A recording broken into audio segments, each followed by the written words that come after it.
Hello and welcome to the Faded Wildflower Crochet. My name is Rachel, and my little baby YouTube channel just turned 1 year old. It feels both like a million years that I've had this channel, and it also feels like I just started it yesterday. But in honor of this milestone, I thought I would make a video talking all about the pros and the cons of starting a channel. I thought I could give kind of my advice along the way if you are thinking about starting your own channel, or maybe you're just nosy and you want to hear what it's been like behind the scenes for me this past year. Either way, I hope you enjoyed this video, so let's go ahead and get started. So I thought I would talk first a little bit about my goals for why I started a YouTube channel to begin with. So years and years ago, when I first started crocheting, I was hanging out at a friend's apartment. We were all just sitting around talking, and I brought my current project, and I was crocheting as we were all hanging out. And this guy kept watching me, and he was just really fascinated by watching me crochet. And he said to me, I think you could start a crochet YouTube channel. You could just crochet and talk, and I think people would watch it. And that really stuck in my brain for all of these years. But there was always some sort of excuse to why I didn't start it. At the beginning, I was like, well, I don't know enough about crochet, so I can't make a channel now. And then, I got married and moved and had kids, and there was always some sort of excuse. So really, this is my first tiny little bit of advice, is that there is always going to be some sort of excuse as to why you are not able to start your channel. And the thing is, you are going to have to decide if it is really worth it to you. And the only way to start is to start, which I know sounds really self-explanatory, but for me, I finally did just have to dive in and start my channel. And so let's talk about what kind of pushed me into starting. So if you don't already know, I have had an Etsy shop since 2012 where I sell primarily custom orders. And it was December 2023. I was taking my annual holiday break. I just finished all of my custom orders for the year, and I was kind of reflecting on my shop and things I wanted to change. And I was just realizing this is becoming unsustainable. And that was for a couple different reasons. So first of all, the market has changed so much, the crochet market. There used to be just not as many crocheters. Back in 2012, I was one of the only ones making custom pets.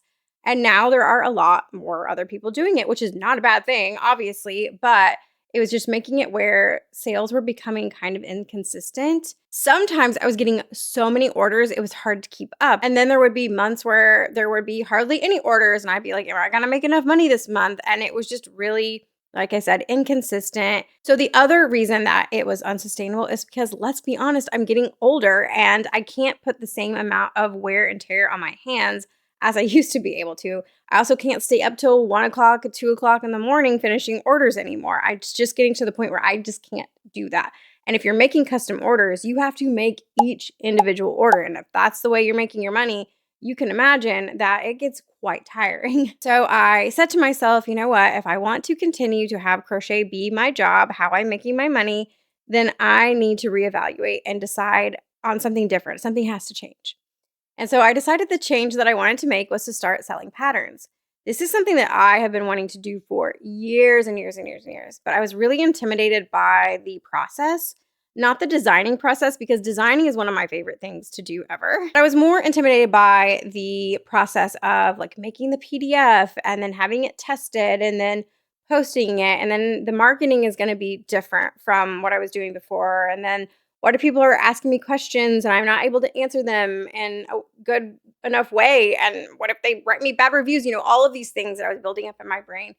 And so I didn't make patterns for so long. I was just like, that's not for me. I'm just going to be on the other side of things where I'm just making the plushies.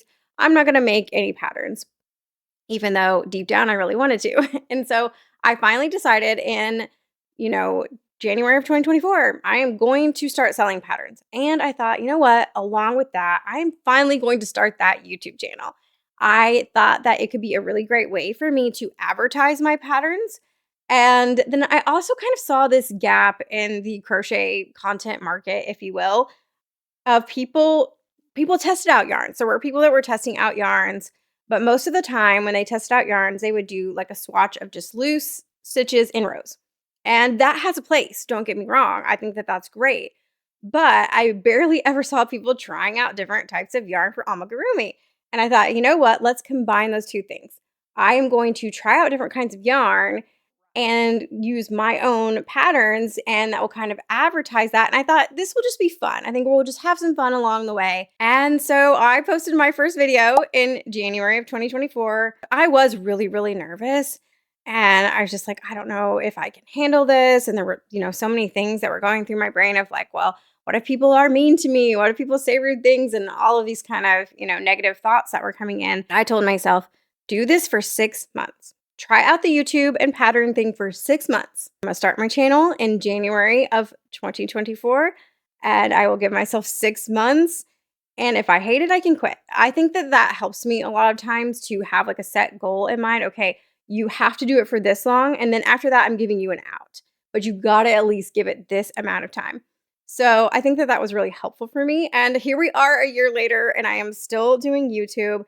And I just never really could have predicted what it would turn into. YouTube has truly taken on a life of its own, and it's become this amazing outlet for me. I'll get into that in a little bit. But honestly, it just has become this life-changing thing for me that I hoped maybe deep down that it would be, but I never really expected it to be this. And so it's funny that I started out YouTube in order to advertise my patterns, but really YouTube has become one of the primary things that I do now, as opposed to just doing patterns. I still do patterns, but YouTube has become kind of a bigger priority for me. And again, I just never really thought that this would happen. So let's talk a little bit about pros and cons, and I will be sharing my advice along the way.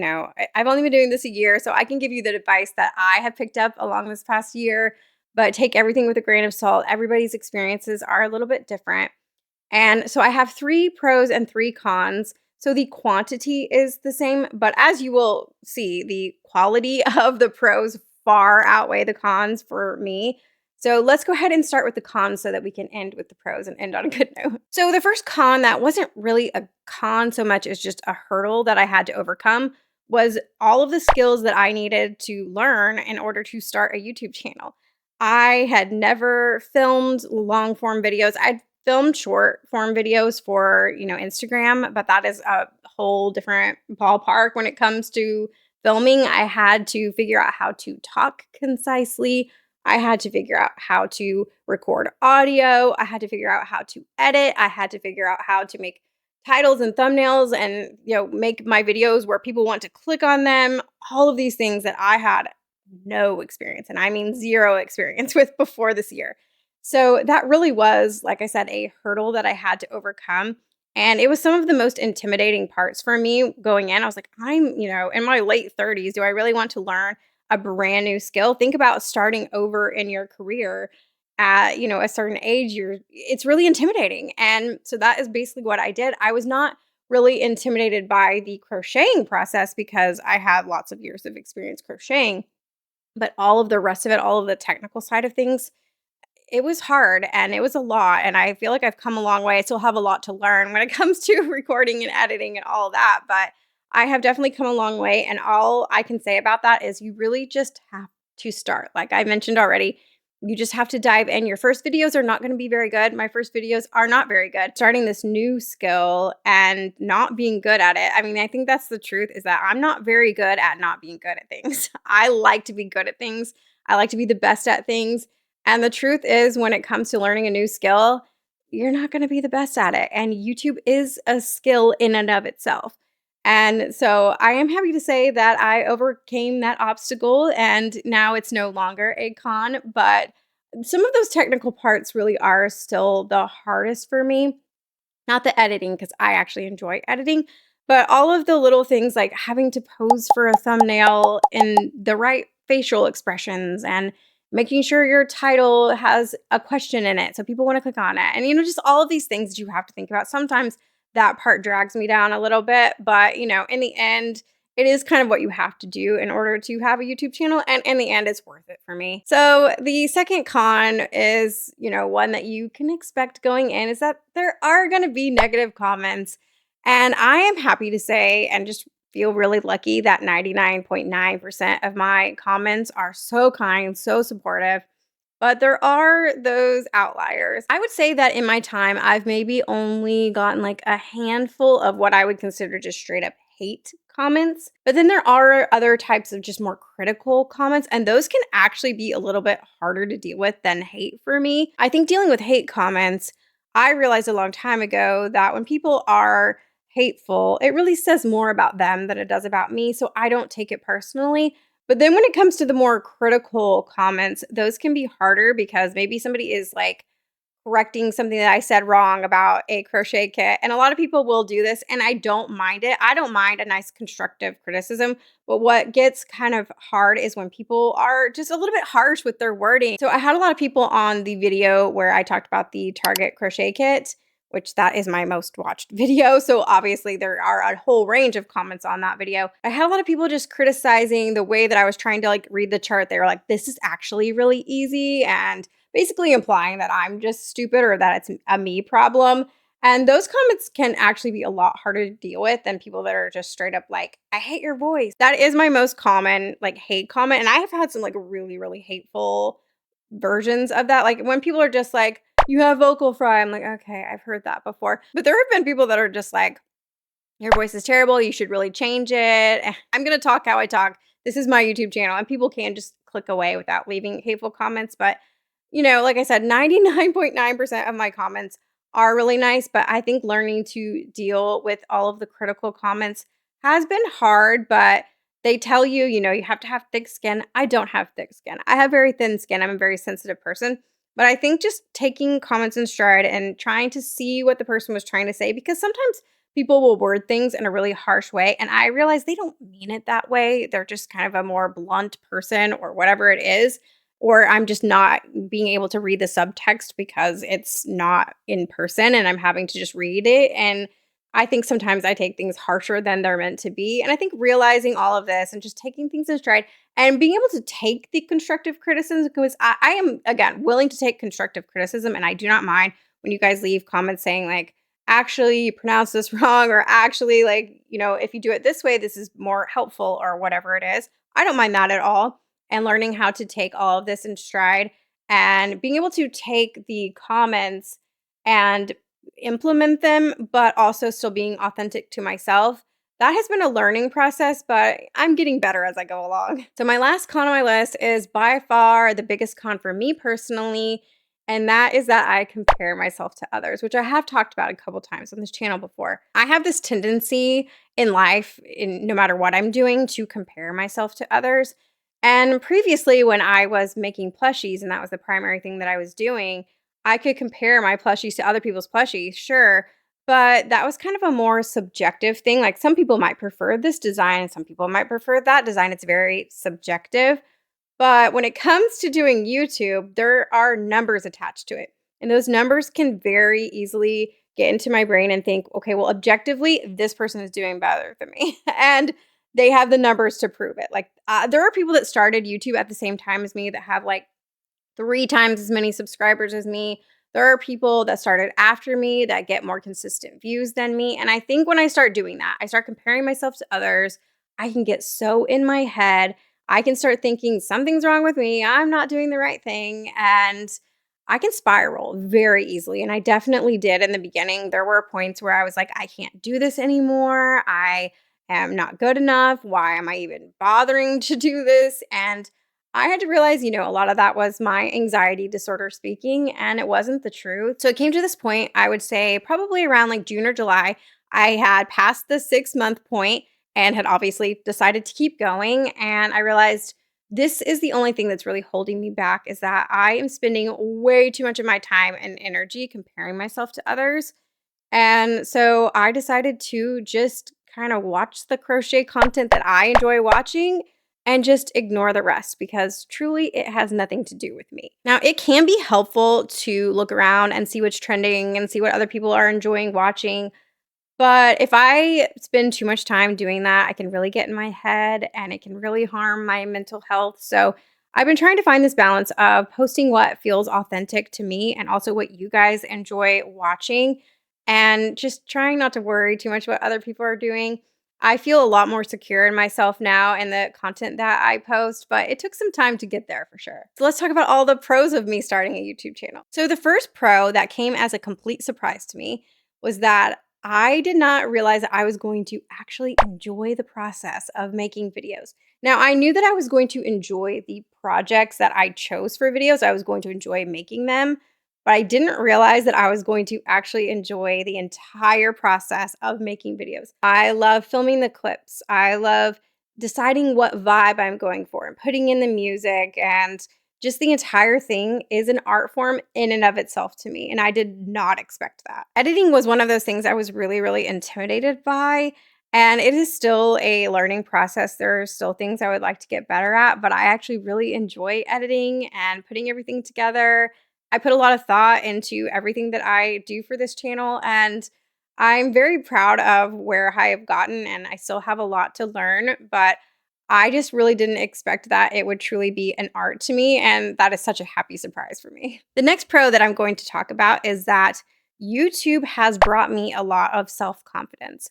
Now, Breathing Yarn talked about this in her video where she talked about her first year on YouTube, which was part of the inspiration for why I made this video.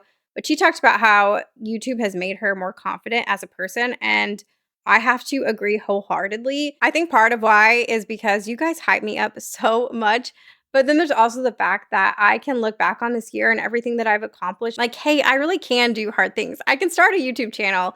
I can be on camera even if I'm self-conscious. I do have knowledge and expertise to share. And, kind of on a more shallow note, I talk about how I'm self-conscious. I've always been self-conscious about myself and about my looks or the way I come across or all these kind of things. And editing myself week to week, like coming face to face with myself, as cheesy as this sounds, has really helped me come to a new level of self-acceptance that is really just a side effect that I, again, was not expecting when it came to this channel. I thought it would be hard to watch myself, but actually, the more that I do it, the more I'm like, oh, this is what I look like, and I'm happy with that. And, at the age of 38, I really didn't expect to be saying that, but I have come to this place now.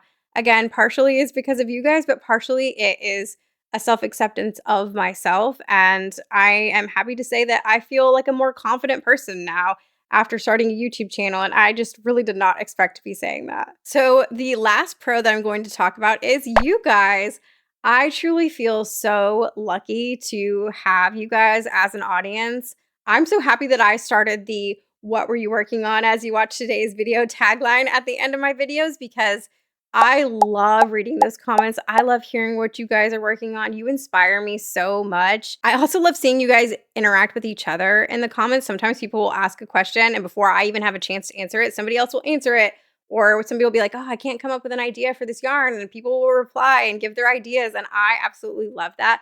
I would really like to start some sort of community project in 2025 with you guys, because I think that would be really fun. So if you have any ideas for that, let me know.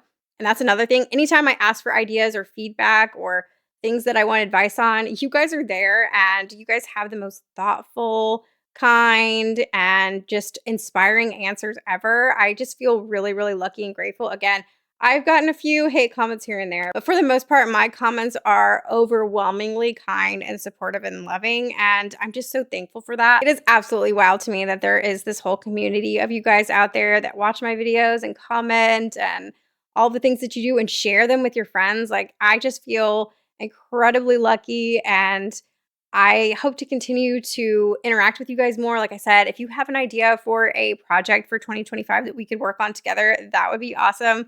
But thank you guys. You guys have no idea how much you have truly changed my life this last year. So let's quickly talk about what I see coming in 2025 for me, because I really hope to just continue to do more of the same. I feel like I have found the videos that I really like to make.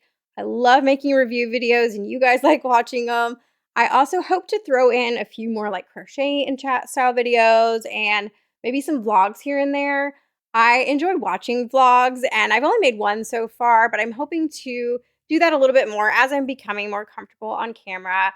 I am also hoping to try some different crafts on the channel this year. I'm obviously very comfortable with crochet. My channel is always going to be focused on crochet, but I am hoping to push myself to try new crafts and to be able to be brave enough to show myself making mistakes and all that kind of stuff. But for the most part, I am just going to keep making the content that I have been, and hopefully you guys continue to enjoy it. So for the very end of this video, I am going to give some specifics on how I film, like what editing software I use and mic and all of that. If that's boring to you, feel free to click out and I will see you guys next time. But I do get asked this from time to time. So I do film still on my iPhone. I would like to eventually get a real camera, but those are expensive. And so I am just filming on my phone. I do feel like filming on your phone is pretty good video quality, but the audio I was never happy with. I tried a few handheld mics. I didn't like any of them. And now I record on my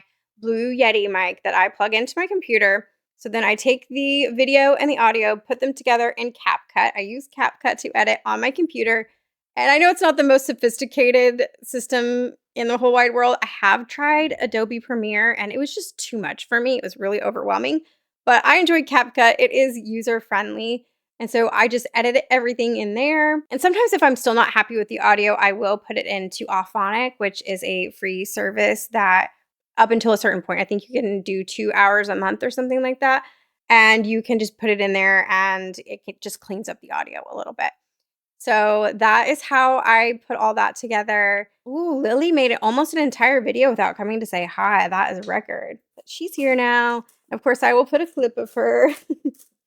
And then I just use Canva to make my thumbnails, which once again is not the best service ever. There are paid ones, but I do use all free services. CapCut is free. Auphonic is free to a point, and then Canva is free. Now I did pay, a decent chunk of change for my mic, but something that I learned as I was doing research into starting a YouTube channel is that people care more about audio quality than video quality. You can film on an iPhone, but as long as you sound good, then that is kind of what matters. And it was a learning curve to learn how to use all of these things, but I do want to continue to learn more about the craft of making videos, but I enjoy it. And I do think that if I can do it, then you can definitely do it because I am not very tech savvy. I do have a tech-savvy husband, though, that has helped me very much along the way. If you guys do have any specific questions about any of this, please let me know. I am willing to give you all the knowledge that I have learned over the past year, but I have only been doing this a year. So again, I don't know everything, but I hope that if you are wanting to start a channel, this will maybe give you a little bit of confidence. I hope you enjoyed hearing what it was like for me behind the scenes. And as always, let me know what you were working on as you watched today's video. If you did like today's video, be sure to hit the like button. You can subscribe, stick around. Let me know what other kind of videos you want to see next. And my voice is giving out again. You can join my Patreon where I make bonus videos as well as an exclusive pattern once a month. And thank you again for watching. I'll see you next time.